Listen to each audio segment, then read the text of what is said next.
Blue Ribbon Day today, possibly. Bitcoin futures are exciting our newsroom today. Welcome to the Daily Forkast, October 20th, 2021. I'm Angie Lau, Editor-in-Chief of Forkast.News, covering all things blockchain. Well, the first Bitcoin futures ETF in the U.S. had a spectacular opening on the New York Stock Exchange on Tuesday, with around $280 million worth of shares in ProShares Bitcoin Strategy ETF traded within 20 minutes.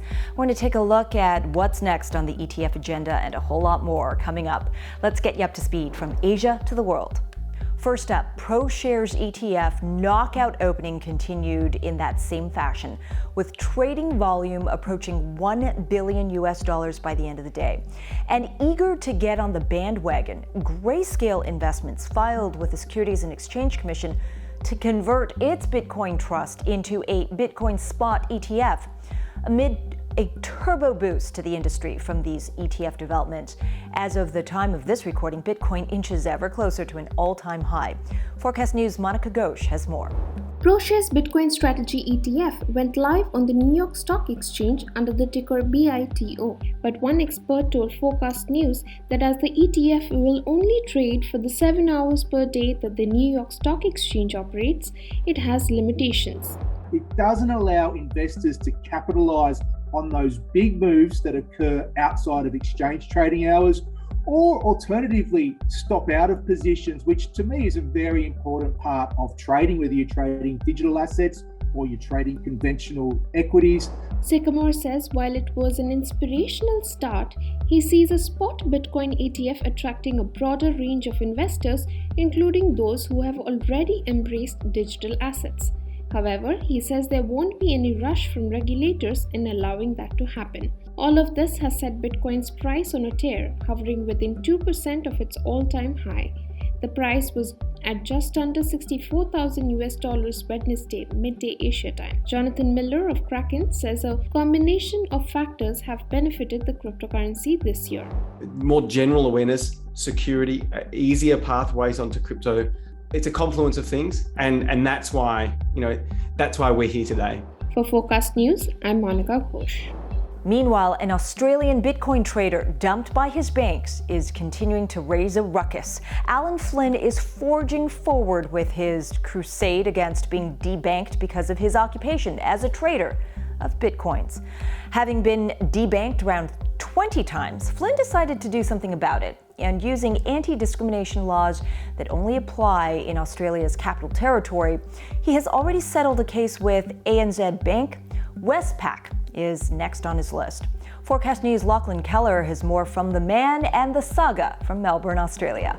Allan Flynn started Canberra Bitcoin, offering managed transactions on an escrow platform in July 2017, but he ceased operations in December 2019 as his bank accounts kept being shut down despite his business being lawful. Tired of the hassle and customers losing trust in him, he set out to find a solution. That appeared in the form of the ACT's 1991 Discrimination Act, which considers a profession to be a protected attribute unless the discrimination is reasonable under the circumstances. Flynn settled his case with ANZ before it went to tribunal, and his hearing with Westpac is set to begin on Thursday. Debanking's also on the agenda for the Australian Senate Select Committee's inquiry into fintech regulation. But Flynn told Forkast.News that while he was heartened by Senator Andrew Bragg saying policy will be implemented, he is cynical over what it will achieve. We're 6 years down the track. Debanking is still an issue. I'm beginning to wonder whether, it ever really will be addressed. So meanwhile, I'm not holding my breath for politicians to do anything. This is why I'm taking action myself. I've got this law supporting me. I'm going to use it. While this settlement and upcoming tribunal mark a milestone in Australia's debanking story, industry watchers remain sceptical any true change to banking practices will emerge as a result. In the meantime, all eyes are on the Senate inquiry, set to release its final report at the end of the month. For Forkast.News, I'm Lachlan Keller from Melbourne, Australia. And finally, we started the show talking Bitcoin approaching another high. Well, as we end this report, Bitcoin is in another respect also hitting a high in mining difficulty. In fact, Bitcoin mining difficulty has hit its highest level since the May 30th adjustment. According to data from BTC.com, Tuesday's adjustment saw the Bitcoin mining difficulty increase by 0.95%, close to 1% there.